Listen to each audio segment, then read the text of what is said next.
ورحمة الله وبركاته. إن الحمد لله نحمده ونستعينه ونستهديه ونستغفره ونعوذ بالله من شرور أنفسنا ومن سيئات أعمالنا.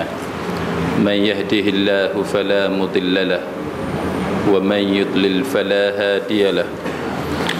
أشهد أن لا إله إلا الله وحده لا شريك له وأشهد أن محمدا عبده ورسوله.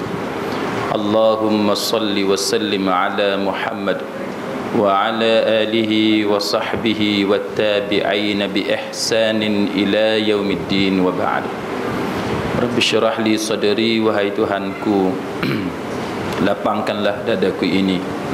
Wa yassir li amri, dan permudahkanlah urusanku. Wahlul 'uqdatam min lisani, dan uraikanlah kekeluhan lidahku. Yafqahu qawli, supaya mereka memahami kata-kataku ini. Muslimin muslimat, mudah-mudahan dirahmati dan diberkati oleh Allah Subhanahu wa taala. Di dalam surah An-Nisa ayat 59, Allah Ta'ala berfirman, A'udzu billahi minasyaitonir rajim. Ya ayyuhalladzina amanu atti'u Allah wa atti'ur rasul wa ulil amri minkum fa in tanaza'tum fi syai'in farudduhu ila Allah war rasul in kuntum tu'minuna billahi wal yawmil akhir dzalika khairum wa ahsanu ta'wila. Sadaqallahul azim. Maksudnya, wahai orang-orang yang beriman, taatlah kamu kepada Allah dan taatlah kamu kepada Rasul dan ulil amri di antara kamu. Kemudian jika berlainan pendapat tentang sesuatu perkara, maka kembalikanlah ia kepada Allah dan kepada Rasul.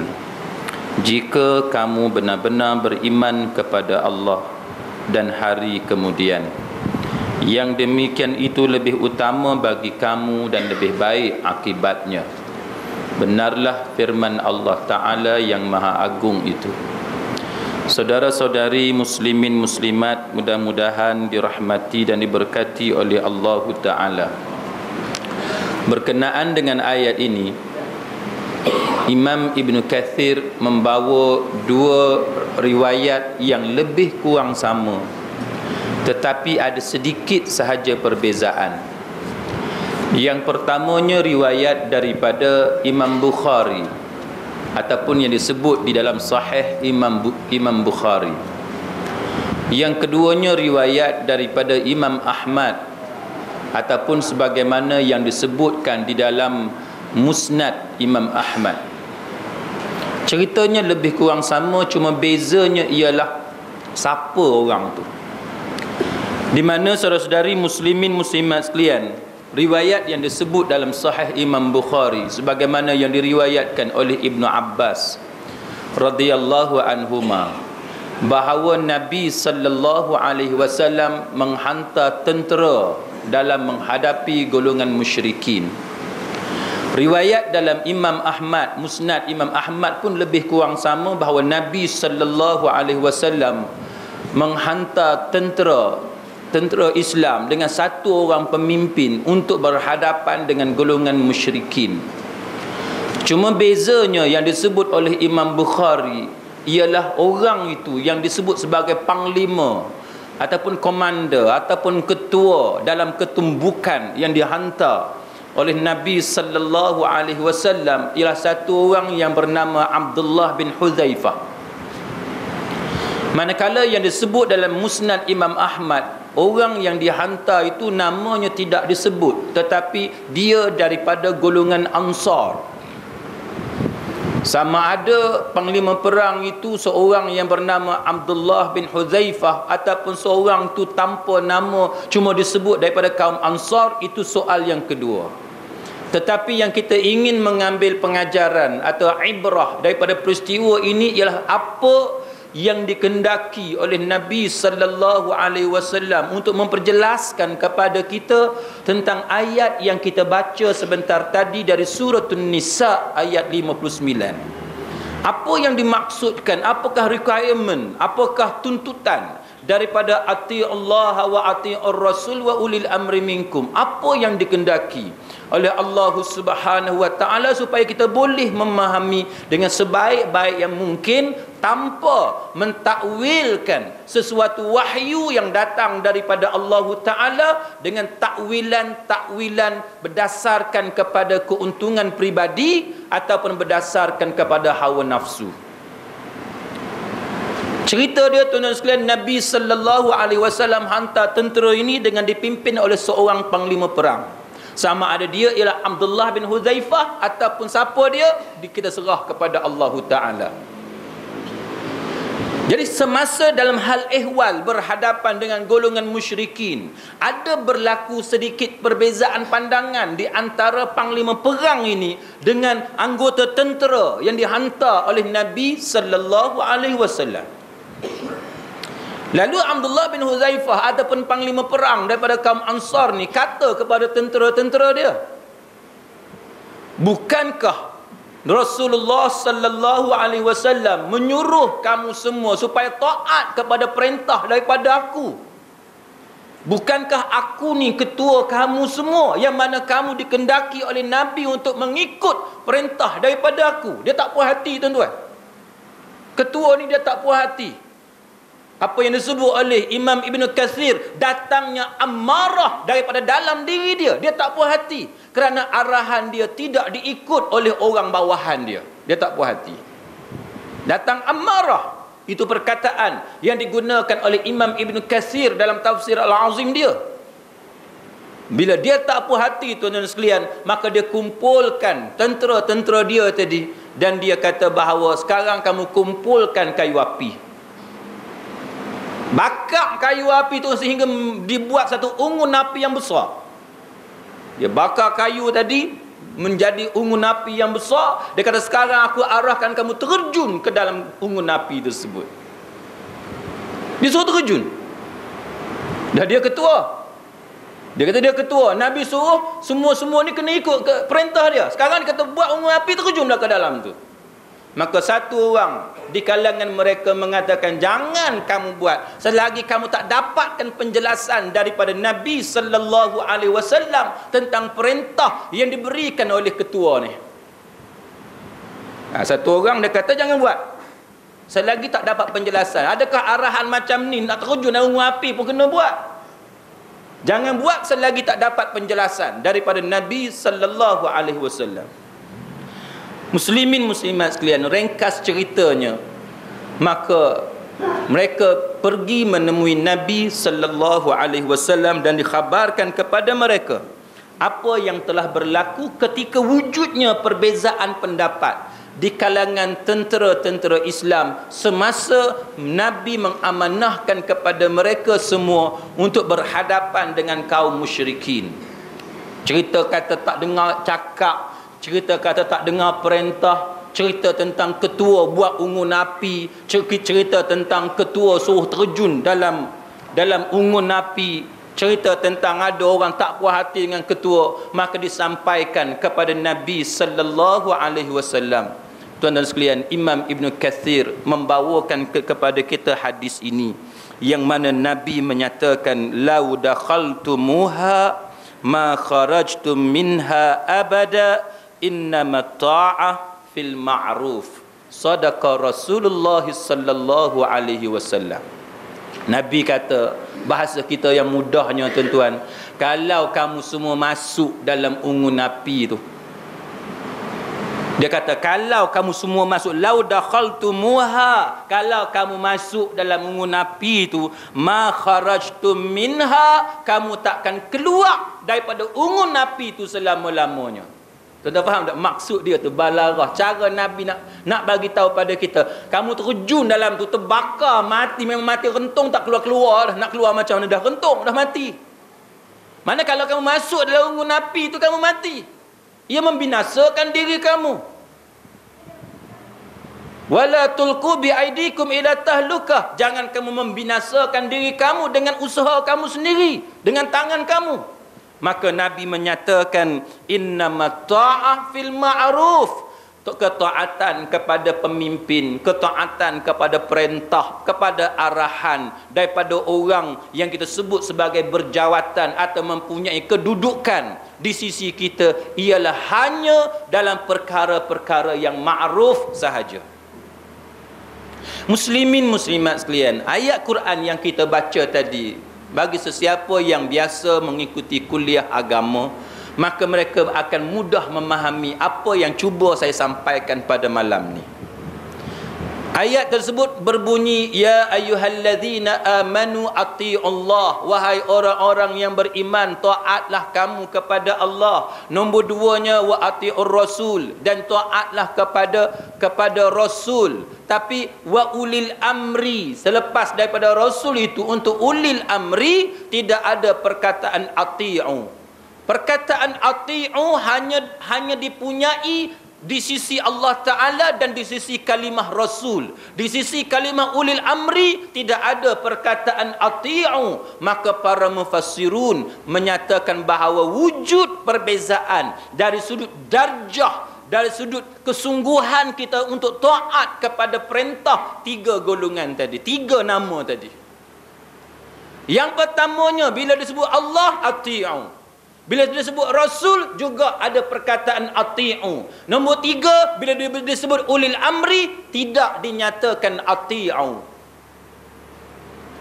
Perbahasan tentang ulil amri panjang. Cuma secara ringkasnya tuan-tuan, ulil amri, para ulama berbeza pendapat apa maksud ulil amri. Sebahagian ulama mengatakan bahawa ulil amri ialah sesiapa sahaja yang berkuasa ke atas kita. Tak kira siapa dia. Siapa-siapa sahaja yang berkuasa, dia tu ulil amri. Sama ada dia dalam masalah rumah tangga, dia sebagai suami atau dia sebagai bapa. Sama ada di mahkamah dia sebagai hakim, di pejabat dia sebagai pegawai kita, dalam politik dia sebagai pemimpin ataupun menteri ataupun esko kita, dia sebagai raja dan sultan dan sebagainya. Sebahagian ulama mengatakan bahawa ulil amri ialah hanya golongan agama, yakni golongan ulama dan sebagainya. Tetapi pandangan yang rajih menunjukkan bahawa ulil amri ialah sesiapa sahaja yang mempunyai kedudukan di sisi kita. Kalau dia ada kedudukan sahaja di sisi kita, dia ada pangkat, dia ada jawatan, sama ada dia berjawatan dalam bidang agama sebagai ulama, sebagai tok guru, atau di bidang dunia, dia sebagai pemimpin politik, sebagai pemimpin dalam daerah dan sebagainya, maka semuanya itu disebut sebagai ulil amri. Maka muslimin muslimat sekalian, perkataan ati'u pada Allah menunjukkan bahawa ketaatan kepada Allah ialah ketaatan secara absolut, secara mutlak, tanpa syarat, unconditional, tanpa syarat. Tak ada syarat. Benda yang Allah Ta'ala kata, tuan-tuan yakin itu ialah perkataan daripada Allah, arahan daripada Allah, maka tuan-tuan tak boleh mempersoalkan arahan tersebut. Tuan-tuan yakin, kecuali tuan-tuan tidak yakin, tuan-tuan kata ini bukan arahan Allah, itu cerita lain. Tapi kalau tuan-tuan yakin itu arahan Allah Ta'ala, tuan-tuan tak boleh question apa yang diarahkan oleh Allah Ta'ala. Siapa yang mengikuti khutbah Jumaat saya di Masjid Batu Uban hari Jumaat lepas, saya ada menyebut tentang petikan daripada surah Al-Mulk. Tabarakalladzi biyadihil mulk wa huwa ala kulli syai'in qadir. Tabarakalladzi biyadihil mulk, keberkatan kepada Allah yang mana dalam genggaman dia, dalam kuasa dia, dalam tangan dia ialah mempunyai kekuasaan dan kerajaan. Wa huwa ala kulli syai'in qadir, dan dia berkuasa ke atas segala sesuatu. Muslimin muslimat sekalian, dia kata apa? Dalam tafsir Al-Mulk, para mufassirun menyatakan bahawa itu menunjukkan bahawa Allah Ta'ala yang berkuasa dalam sama ada Al-Mulk ataupun malakut, sama ada dia berkuasa sebagai kerajaan di dunia ataupun dia menguasai kerajaan di hari akhirat, yang mana tanpa syarat. Dan Imam Ibn Kathir menyatakan bahawa tidak ada sesiapa pun dan tidak ada pihak yang boleh mempertikaikan Allah Ta'ala. Tak ada orang yang boleh tanya apa yang Allah Ta'ala buat, dan tak ada orang yang boleh bagi balasan kepada Allah atas perbuatan Allah Ta'ala. Macam kita orang boleh bagi balasan, macam kita tuan-tuan buat apa pun orang boleh bagi balasan. Tuan-tuan main bola, tuan-tuan cah keting kawan tu, tahu cah keting? Tuan-tuan bentih kawan tu, rebah kawan tu, pengadil boleh bagi kad merah kepada kita. Pasal apa? Sebab kita jatuhkan orang tu. Kita tak puas hati dengan pengadil, kita maki pengadil. Pengadil boleh buat macam-macam, dia suruh kita keluar padang dan sebagainya. Tapi dengan Allah Ta'ala apa yang tuan-tuan boleh buat? Dengan Allah Ta'ala apa yang makhluk boleh buat dengan Allah Ta'ala? Katalah ada makhluk, ada manusia yang kafir, tidak berpuas hati dengan Tuhan. Apa yang orang kafir tu boleh buat dengan Allah Ta'ala? Orang kafir tu tak boleh buat apa-apa, tuan-tuan. Dia tak puas hati macam mana sekalipun, dia tak boleh buat apa-apa kepada Allah Ta'ala. Malah Allah Ta'ala yang akan hukum dia dengan kehinaan di dunia dan juga di hari akhirat. Itu maknanya ketaatan kepada Allah ialah ketaatan secara mutlak, absolute, unconditional, tanpa syarat, tak boleh buat apa, tuan-tuan. Bulat kepada Allah Ta'ala. Begitu juga kepada Rasul. Rasul juga ada perkataan ati'u. Maknanya bila tuan-tuan yakin benda tu datang daripada Nabi, tuan-tuan tak boleh petikai apa yang dilakukan oleh Nabi sallallahu alaihi wasallam. Yang kita pertikai tentang kesahihan, benda tu betul ke datang daripada Nabi, yang tu kita petikai. Tapi kalau kita yakin benda tu memang Nabi buat, tuan-tuan tak boleh petikai benda hak Nabi buat. Sebab dia absolute, dia unconditional, tanpa syarat. Tuan-tuan wajib patuh kepada apa yang dibawa oleh Nabi sallallahu alaihi wasallam, sebab dia bersifat illa wahyu yuha. Dia berasaskan kepada revelation, wahyu daripada Allah Ta'ala. Tapi bila sampai dekat ulil amri, dalam surah An-Nisa ayat 59 yang kita baca tadi, tuan-tuan, tak ada perkataan ati'u. Maknanya ialah ketaatan kepada ulil amri ialah bergantung kepada apa yang dia suruh. Kalau benda yang dia suruh ialah benda yang ma'ruf, maka kita taat kepada dia. Tapi kalau benda yang dia suruh merugikan, membinasakan kita, bercanggah dengan peraturan agama, maka kita tidak disuruh oleh Nabi sallallahu alaihi wasallam untuk patuh kepada dia. Tuan-tuan, saya terima banyaklah SMS. Saya terus terang saya jawab kepada tuan-tuan, kebanyakan SMS tersebut saya tak mampu nak jawab. Tuan-tuan tanya dekat saya soalan yang saya mesti jawab dengan panjang lebar. Macam mana saya nak jawab melalui SMS? Jadi saya tak boleh jawab. Saya minta maaf banyak-banyak kepada orang yang tanya. Cuma yang saya boleh jawab ialah soalan-soalan yang ringkas, yang memerlukan jawapan yang ringkas. Yang tu saya cubalah jawab. Walaupun mungkin ambil masa 3-4 hari, kadang-kadang seminggu baru saya jawab. Tapi saya minta maaf kepada tuan-tuan. Baik, berkenaan apa yang berlaku di Perak, tuan-tuan mesti faham bahawa undang-undang yang terlibat dalam isu seperti ini ialah undang-undang yang kita panggil Qanun Wada'i. Bahasa Arabnya kita panggil Qanun Wada'i. Bahasa Melayunya Undang-Undang Ciptaan Manusia, ataupun yang kita panggil sebagai Man-Made Law. Tuan-tuan, untung malam ni sebab tuan-tuan mengaji dengan saya ada asas dalam bidang undang-undang. Cuma saya nak kata saya pakar dalam bidang perlembagaan, khususnya undang-undang tubuh negeri Perak, yang tu saya tak mengakulah. Saya hanya tahu sikit-sikit sahaja berkenaan dengan hal ini. Cuma yang saya nak tegaskan kepada tuan-tuan, bila tuan-tuan belajar tentang undang-undang, tuan-tuan kena tahu bahawa undang-undang dia ada satu yang kita panggil sebagai undang-undang bertulis. Nombor 2 kita panggil undang-undang yang tidak bertulis. Baik, dalam bidang undang-undang yang tidak bertulis, kita ada satu perkataan. Kalau tuan-tuan belajar undang-undang, tuan-tuan ambil GPL, General Principles of Law, tuan-tuan akan jumpa satu perkataan yang kita panggil sebagai convention. Apa maksud convention? Convention ni tuan-tuan, kalau saya nak guna perkataan yang mudah difahami oleh tuan-tuan yang ada depan saya malam ni dengan mengambil kira latar belakang tuan-tuan yang tidak ada asas undang-undang, kita boleh guna perkataan convention ni macam amalan-amalan yang biasa kita buat, benda-benda tradisi. Baik. Antara soalan popular yang masuk dalam handphone saya ialah, bolehkah Sultan Perak bolehkah Sultan Perak memecat Menteri Besar?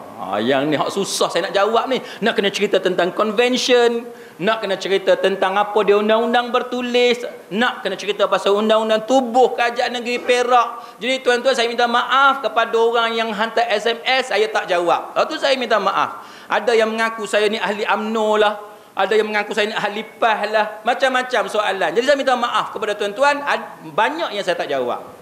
Cuma yang saya nak kena cerita kepada tuan-tuan, tuan-tuan boleh datang sendiri dalam kuliah, saya cerita tu lebih convenient bagi saya dan lebih convenient bagi tuan-tuan.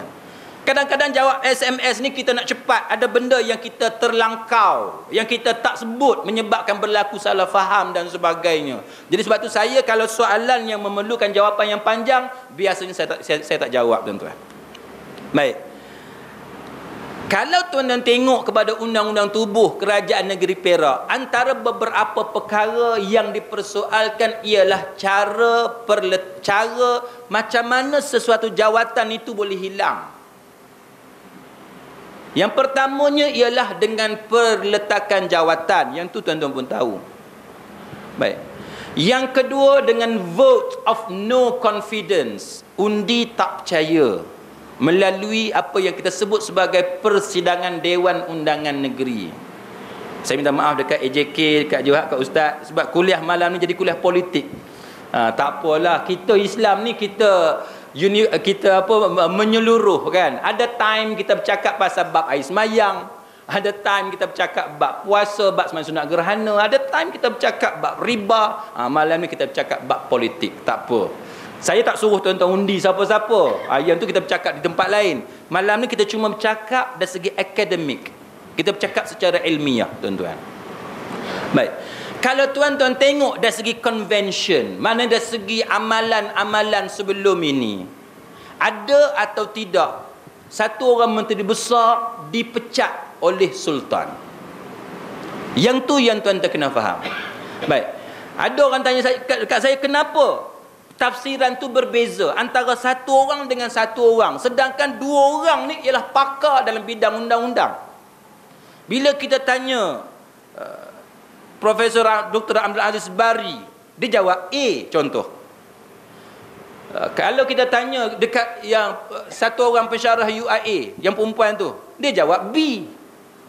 Tanya pula Syed Faruqi, dia jawab C. Pasal apa tiga orang ni, tiga-tiga orang ni kita kata pakar dalam bidang undang-undang perlembagaan, tiba-tiba tiga orang ni bagi jawapan yang berbeza? Baik, muslimin muslimat sekalian, masalahnya kerana undang-undang perlembagaan bukan sahaja berkenaan dengan negeri Perak. Kalau tuan-tuan tengok dalam perlembagaan Malaysia pun, dia adalah satu undang-undang yang terlalu umum dan dia tidak secara detail, dia tidak terperinci. Dia tak letak prosedur macam mana nak pecat kawan ni, macam mana nak lantik sebuah kerajaan secara terperinci, tak ada. Bila tidak ada secara terperinci, maka dia terpulang kepada pihak berkuasa untuk mentafsirkan undang-undang. Bila mentafsirkan undang-undang ni tuan-tuan, maka dia terdedah kepada penyelewengan. Setengah orang dia tafsir undang-undang mengikut keadilan, setengah orang dia tafsir undang-undang ikut kepentingan peribadi dia. Dia macam hakim di mahkamah lah tuan-tuan. Hakim di mahkamah bila dia tafsir undang-undang, kalau hakim tu hakim yang baik, maka dia akan tafsir undang-undang mengikut benda yang boleh bagi manfaat yang banyak kepada orang ramai. Tapi bagi hakim yang mempunyai kepentingan-kepentingan tertentu, dia tengok lawyer mana yang bagi duit kat dia. Kalau lawyer tu bagi duit dekat dia, bagi komisen kat dia, dia kata, Ya Arif, kalau kami menang beberapa jumlah wang yang tertentu, kami bagi dekat Yang Arif 20% sebagai komisen. Itu bukan komisen tuan-tuan, itu rasuah.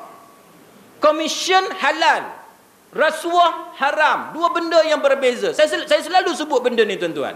Tuan-tuan nak jadi broker, yang tu boleh, tapi rasuah tak boleh. Tuan-tuan mesti beza.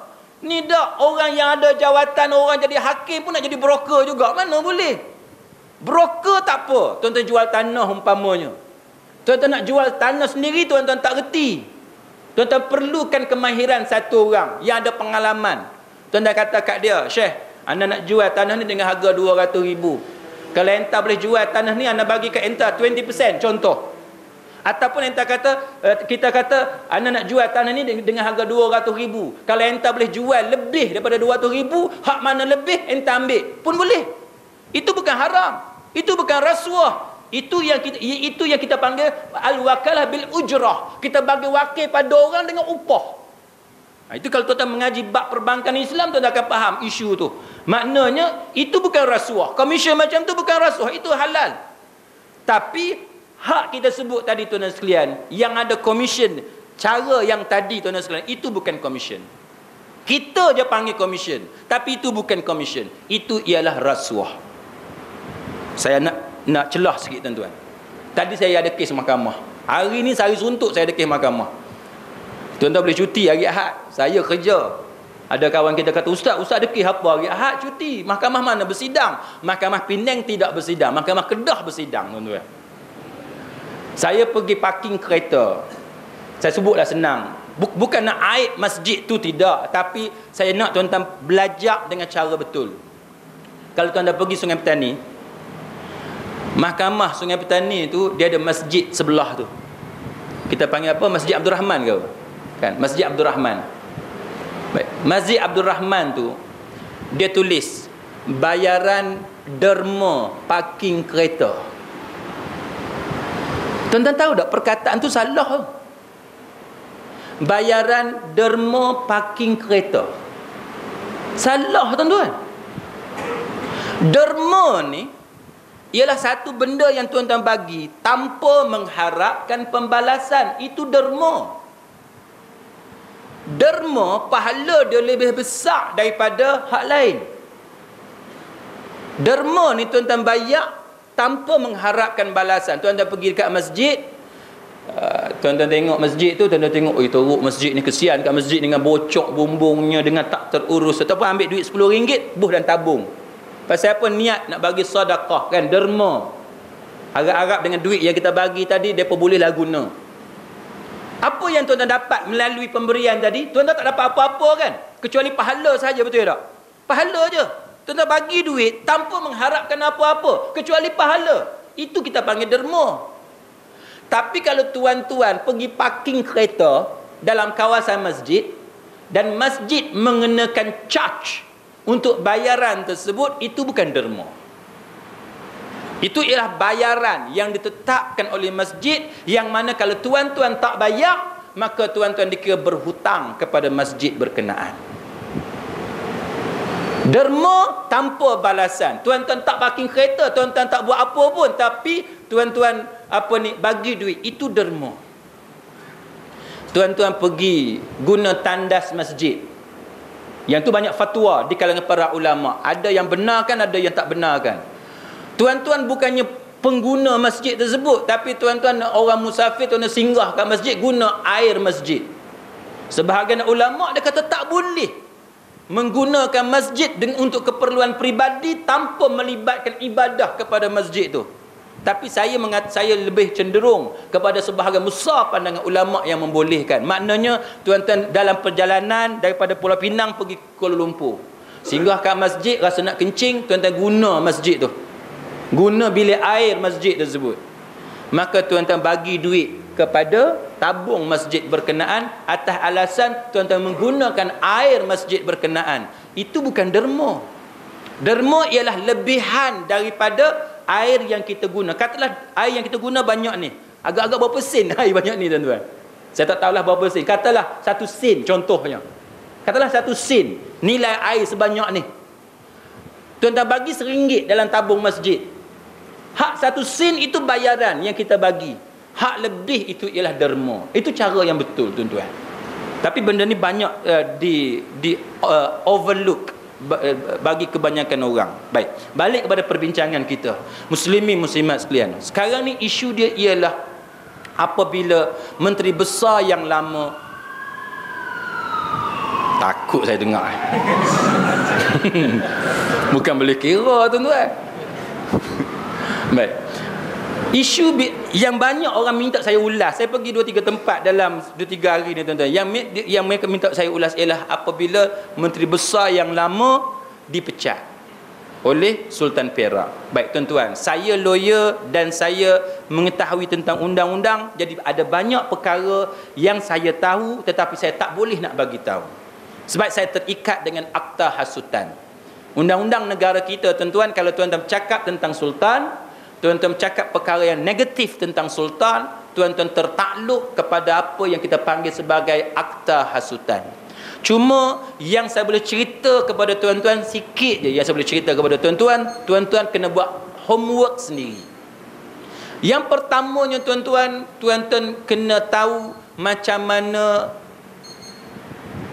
mana Sultan Azlan dan puteranya yang ada sekarang ni boleh menaiki takhta. Tuan-tuan buat homework sendiri, tuan-tuan tengok apa sebenarnya yang berlaku. Dan tuan-tuan kena buat satu lagi homework, ialah tentang krisis perlembagaan. Siapa yang tanda tangan suatu kita kata suatu cadangan lah, draft yang menyebabkan raja-raja Melayu sekarang ni hilang kekebalan dia.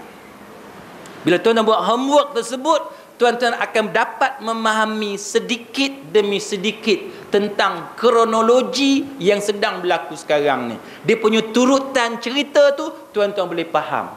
Saya minta maaf, saya tak boleh cerita banyak perkara kepada tuan-tuan, tapi saya minta tuan-tuan buat homework sendiri.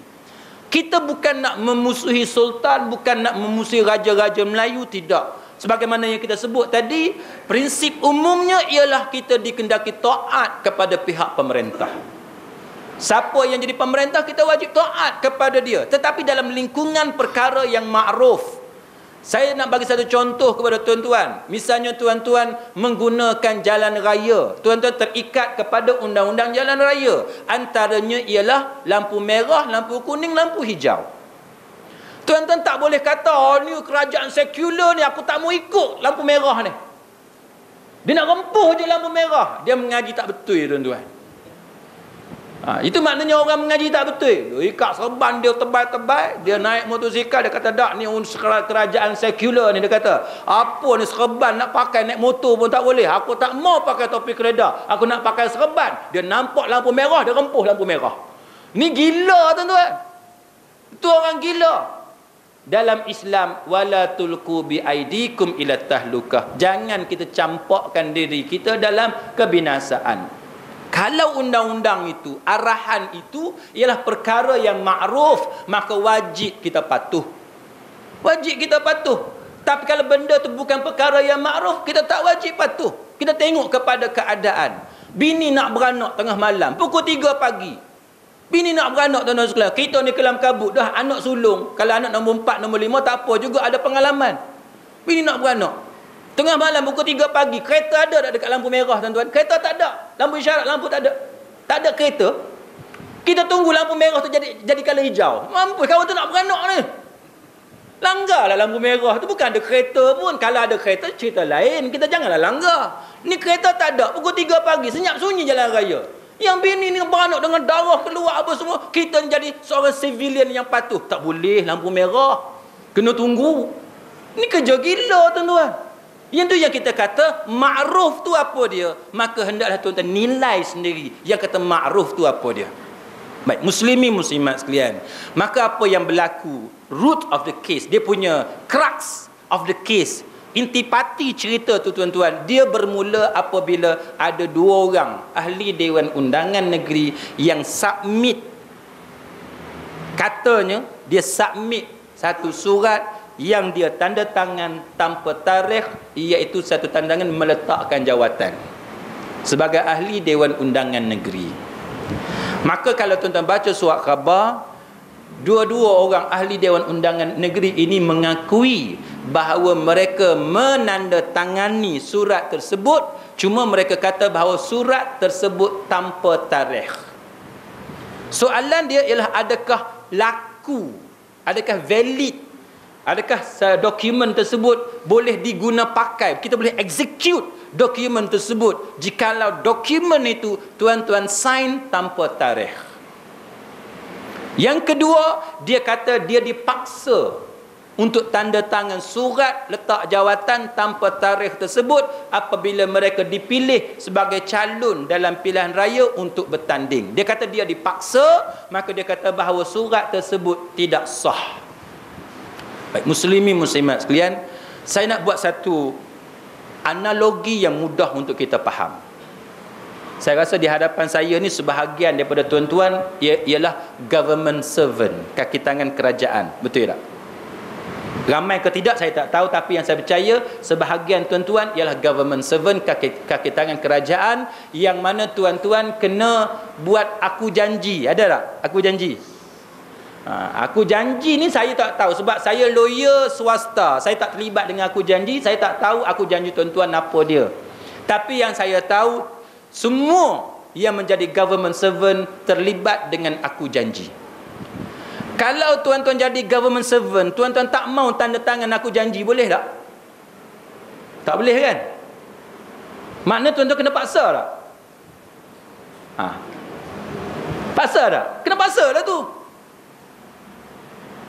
Kalau hang tak mau sign, jangan kerja dengan kami. Contoh, nak kerja dengan kami, ni satu surat, kena sign. Tak mau sign, jangan kerja dengan kami. Tuan-tuan, paksa tak tu? Paksa. Tapi soalan sekarang ni, kalau siapa-siapa yang pernah belajar dengan saya di Masjid Sungai Gelugok, saya selalu sebut tentang isu ni, tentang apakah darjah sebenar paksaan. Bahasa Arab kita panggil al-ikrah. Kalau bahasa undang-undang dia ada coercion, dia ada force, dia ada macam-macam lah. Duress, undue influence. Tu banyak istilah undang-undang.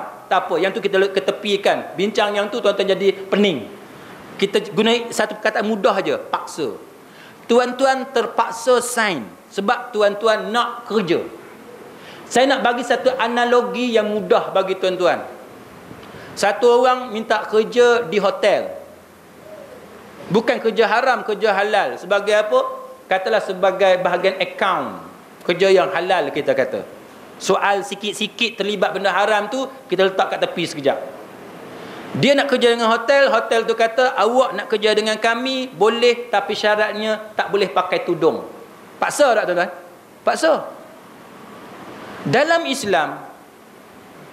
Islam, kalau orang tu dipaksa, dia berdosa tak? Kalau dia dipaksa buat benda maksiat, dia berdosa tak? Dia tak berdosa kan? Dia tak berdosa.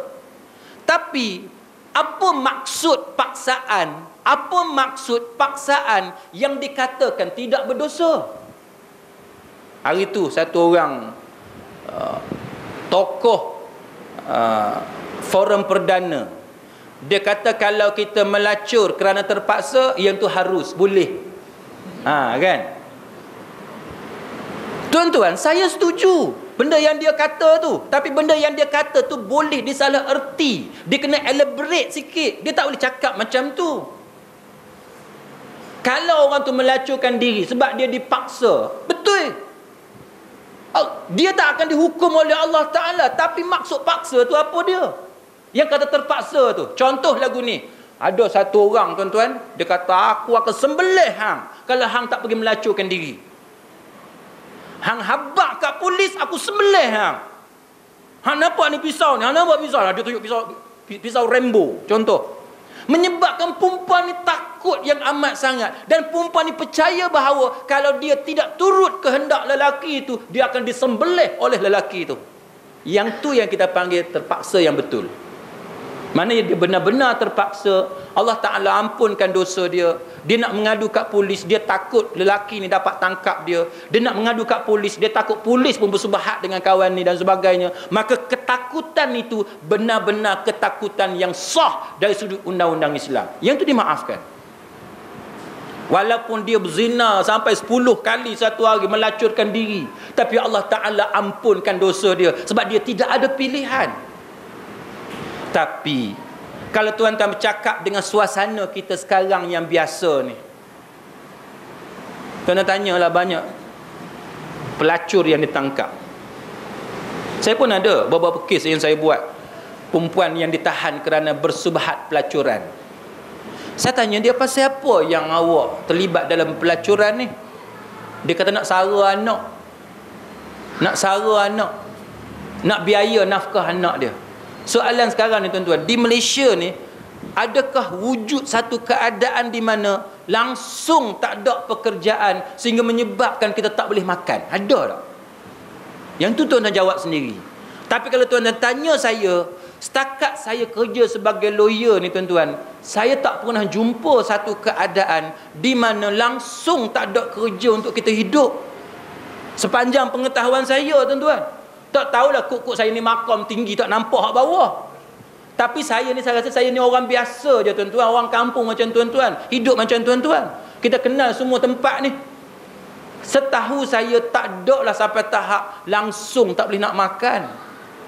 Yang tu yang kita mesti kita faham maksud paksa. Baik, balik kepada surat tadi tuan-tuan. Bila kita buat aku janji, kerajaan kata tak sign tak boleh kerja dengan kerajaan. Kita kata paksa, tapi adakah itu paksaan sehingga menyebabkan surat tadi tidak sah? Surat tadi sah. Kerajaan boleh pakai kalau kerajaan mau pakai untuk ambil tindakan terhadap tuan-tuan jikalau surat tadi tuan-tuan langgar isi kandungan dia. Dia boleh pakai. Sebab paksaan tadi tidak melibatkan nyawa tuan-tuan. Paksaan tadi tidak melibatkan hancur musnahnya harta benda tuan-tuan. Tidak menyebabkan menggugat nyawa anak isteri tuan-tuan. Dia hanya kata nak kerja dengan kami, sign. Tak mau kerja dengan kami, tak payah sign. Paksaan hanya dalam bentuk tu. Sama juga tuan-tuan dengan dua adun tadi. Dua adun tadi tuan-tuan sekalian, dia sign surat tu dalam satu keadaan di mana kamu nak bertanding kena sign. Kalau kamu tak mau sign, tak boleh bertanding atas tiket parti mana-mana.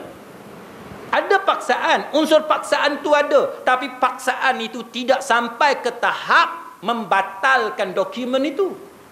Tidak sampai ke tahap menjadikan dokumen tadi tidak boleh di-executed.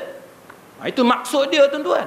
Maka surat tadi tuan-tuan, walaupun tanpa tarikh, tapi kita sign dengan sukarela. Sebab kita nak bertanding, kita ada benda yang kita nak, maka kita sign surat tadi walaupun tanpa tarikh. Kita bagi peluang kepada orang tu untuk isi tarikh mana-mana yang dia nak. Contoh lagu ni lah, kalau tuan-tuan tak faham lagi, tuan-tuan sign cek. Sign cek kosong. Tuan-tuan sign cek, tuan-tuan bagi dekat satu orang. Laku tak cek tu? Laku. Tuan-tuan tak boleh bagi alasan, saya sign saja tapi jumlah saya tak bubuh. Mana boleh tuan-tuan? Tuan-tuan tanyalah mana-mana bank. Kalau tuan-tuan kata memang tuan-tuan sign, cuma tuan-tuan tak bubuh nama, tak bubuh jumlah, cek tadi laku tak tuan-tuan? Laku. Boleh cash. Sama dengan surat. Surat bila tuan-tuan sign, tarikh tuan-tuan tak bubuh, laku. Agreement, sebarang kontrak, sebarang perjanjian, tuan-tuan sign, cuma tarikh tak bubuh, laku tuan-tuan. Kecuali kalau tuan-tuan diperdaya sehingga tuan-tuan tak sedar bahawa tuan-tuan sign tadi tanpa tarikh. Yang tu cerita lain. Tapi kalau tuan-tuan sendiri tahu bahawa benda yang tuan-tuan sign itu tanpa tarikh, tuan-tuan serahkan pada orang tu untuk orang tu bubuh tarikh, maka tuan-tuan terikat kepada syarat-syarat tersebut. Al-muslimun ala syurutihim. Nabi kata orang Islam dia terikat dengan syarat-syarat mereka. Kita sendiri yang masuk dalam syarat-syarat tersebut, maka kita terikat dengan syarat-syarat berkenaan. Muslimin muslimat sekalian, jadi apabila surat tersebut dikemukakan, yang menghairankan kita ialah kenapa Dewan Undangan Negeri Perak tidak dibubarkan bagi dua kawasan tersebut. Kenapa tidak diadakan pilihan raya kecil bagi dua kawasan tersebut? Itu satu perkara yang pelik dalam isu di negeri Perak. Itu yang amat menghairankan kita, dan saya percaya bahawa kebanyakan tuan-tuan tak rasa hairan pun. Kita sebut saja hairan, tapi saya percaya bahawa tuan-tuan di hadapan saya tak rasa hairan pun. Jadi muslimin muslimat sekalian, bagi orang macam ni, tuan-tuan sekalian, saya nak memperingatkan satu tulisan oleh satu orang syekh dalam satu kitab dia, Syekh Muhammad Saleh Al-Munajjid, tuan-tuan sekalian. Dia cerita tentang soal keadilan. Saya tak mau bagi contoh yang besar supaya nampak terlalu serius, tapi saya nak bagi contoh dalam rumah tangga je, tuan-tuan. Syekh Muhammad Saleh, tuan-tuan sekalian, dia memberikan satu contoh dalam soal keadilan. Itu bagaimana seorang bapa atau seorang ibu wajib berlaku adil kepada anak-anak dia dalam soal pemberian. Saya baca beberapa contoh yang dia sebut. Misalnya, katalah tuan-tuan bagi hadiah dekat anak-anak. Tuan-tuan, kalau tuan-tuan bagi benda kepada anak, tuan-tuan ada anak 4 orang, benda yang sama tuan-tuan bagi kepada anak pertama, tuan-tuan juga mesti bagi benda yang sama kepada 3 orang anak hak lain. Satu. Maknanya pemberian mesti sama. Katalah tuan-tuan bagi rumah dekat anak perempuan, maka dekat anak hak lain pun, tak kira lelaki perempuan, tuan-tuan kena bagi rumah juga dekat hak lain. Tak boleh anak pertama bagi rumah, anak kedua, ketiga, keempat tak bagi rumah, tak boleh. Dia akan menyebabkan perbalahan di antara anak-anak tadi. Kecuali, Syekh Muhammad Saleh kata apa? Kecuali tuan-tuan bagi satu benda kepada satu orang anak dengan tidak memberi benda yang sama kepada anak-anak lain, kerana sebagai hadiah galakan atas pencapaian dia. Itu tak apa. Contohnya apa dia? Tuan-tuan buat satu undang-undang dalam keluarga, tuan-tuan. Siapa dapat nombor 1 sampai nombor 3, ayah bagi hadiah. Ayah bagi hadiah. Tiba-tiba dalam anak 4 orang tadi, anak nombor 2 je yang dapat nombor 1. Anak yang 3 lagi anak dapat nombor 10, dapat nombor 40, dapat nombor 50. Maka yang tu tak apa. Kita bagi hadiah dekat satu orang yang memenuhi syarat. Hak lain tak dapat hadiah. Yang tu tak apa. Tuan-tuan buat satu undang-undang dalam keluarga. Siapa yang hafal surah Yasin, ayah bagi duit RM100 kat dia. Seorang anak je yang hafal surah Yasin. Hak lagi 3 tak hafal. Boleh tak kita bagi hadiah kepada satu orang ni? Jawapan dia boleh. Yang tu tak apa. Yang tu sebagai galakan kepada anak supaya dia hafal Quran. Yang tak bolehnya ialah pemberian hak saja-saja ni.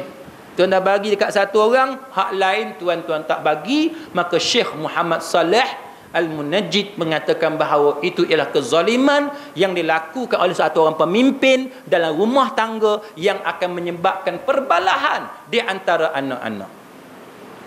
Kalau tuan-tuan tak faham analogi yang saya sebut tadi, saya bagi satu contoh yang senang. Satu orang sultan, kena sebut sultan ni baru faham sikit. Satu orang sultan, tugas dia ialah buat satu keputusan yang adil. Kalau dia buat keputusan yang tidak adil, apa yang akan berlaku, tuan-tuan? Akan berlaku kekecohan dalam negara atau dalam negeri. Betul tak? Dia akan timbul rasa tak puas hati. Setakat tu tuan-tuan boleh faham. Saya tak mau elaborate lebih lagi. Sekejap lagi saya kena tangkap. Balik pada cerita rumah tangga, lagu tu lah. Bila tuan-tuan buat satu keputusan yang tidak adil dalam rumah tangga, satu orang anak je tuan-tuan sayang, hak lagi 3 tuan-tuan tak sayang, bergaduh tak tuan-tuan? Budak-budak tu bergaduh. Siapa yang berdosa? Kita berdosa. Sebab kita yang menyebabkan perbalahan tersebut berlaku di kalangan anak-anak kita. Kita yang tidak berlaku adil. Yang tu yang cuba dimaksudkan, yang saya harap tuan-tuan faham. Baik, satu contoh. Baik, dia ada satu mabda' ammah, satu prinsip umum, general principle dalam Islam, iaitu berdasarkan ayat surah Al-Maidah ayat yang ke-8. I'adilu huwa aqrabu littaqwa wattaqullah. Berlaku adillah, kerana adil itu lebih dekat kepada takwa, dan bertakwalah kepada Allah Subhanahu wa taala. Tuan-tuan, maka Syekh Muhammad Saleh dia bagi satu contoh yang lebih khusus. Saya baca terjemahan hadis riwayat Nu'man bin Bashir ini, tuan-tuan. Sebagaimana yang disebut dalam Sahih Imam Bukhari. Dia kata satu orang bapa mengajak dia kepada Rasulullah sallallahu alaihi wasallam. Si ayah tu kata, sesungguhnya aku telah memberikan kepada putera aku ini seorang budak. Satu orang bapa ni tuan-tuan, dia bagi kat anak dia satu orang, kita kata hamba lah. Dia bagi kat anak dia satu orang hamba. Nabi SAW tanya dekat si bapa tu balik. Dia tanya, apakah setiap anak kamu juga engkau beri perkara yang sama? Kamu kata kamu bagi hamba abdi kepada satu orang anak kamu. Sekarang Nabi tanya, adakah anak-anak yang lain kamu juga memberi hamba abdi kepada mereka? Kalau konteks masyarakat kita sekarang, satu orang ayah, dia bagi sebiji motosikal dekat satu orang anak, contoh yang mudah lah. Jadi Nabi akan tanya, adakah kamu bagi motosikal yang sama kepada 3 orang lagi anak kamu tu? Itu soalan dia tuan-tuan. Apa yang si bapa tu jawab? Dia kata tak. Dia tak bagi. Dia hanya bagi satu orang anak, sedangkan anak yang lain dia tak bagi. Maka Nabi SAW berkata, kembalikanlah benda tu. Maknanya ambil balik. Tak boleh tuan-tuan bagi benda kepada anak-anak tanpa alasan yang munasabah dengan tak bagi benda yang sama kepada anak-anak yang lain. Sebab dia boleh menimbulkan perbalahan di antara anak-anak. Itu larangan Nabi. Walaupun kita bapa, kita kata ikut aku bapa. Ni anak aku semua, hak mana aku sayang aku bagi, hak mana aku tak sayang aku tak bagi. Tak boleh tuan-tuan. Sebab itu akan menimbulkan huru-hara dalam rumah tangga. Sama juga tuan-tuan, saya bukan nak berpihak kepada mana-mana, tapi kita bercakap dari sudut keadilan. Bila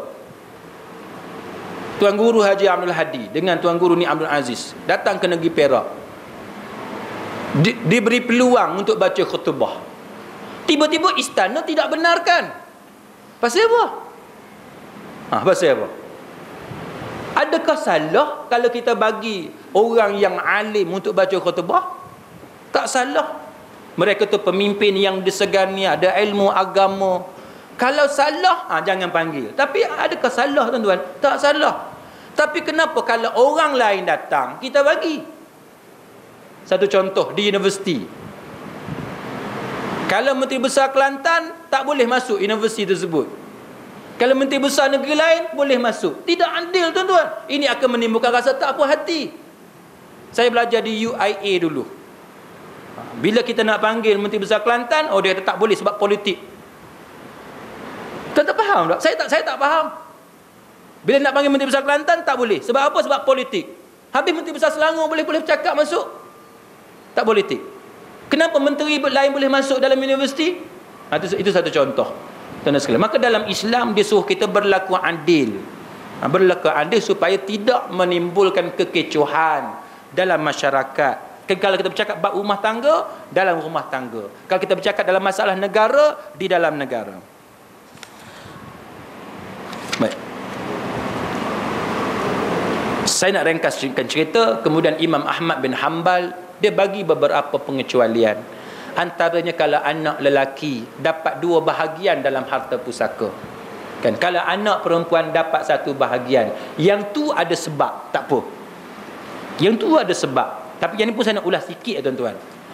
Dalam Islam ni, bila ditetapkan harta pusaka tu lelaki 2 bahagian, perempuan 1 bahagian, dia ada sebab. Orang kita bab terima tu dia nak hak banyak. Nak bab terima. Aku 2 tau, hantar dak Quran kata hang nak lawan Quran ke? Ada bagi ayat tu. Ni dia kata tudung labuh saja. Nak suruh bagi sama rata pula. Mana boleh? Kita ikut Quran. Kawan tu Quran saja. Pasal apa Quran? Pasal untung kat dia dapat 2 bahagian. Kakak dia dapat 1 je. Tuan-tuan, terimalah 2 bahagian tadi dengan cara yang sama. Tuan-tuan juga wajib keluarkan duit untuk nafkah keluarga. Ni dak. Bila bab nafkah keluarga, suruh bini keluar. Yang kita duk sayang duit kita. Ni salah tuan-tuan.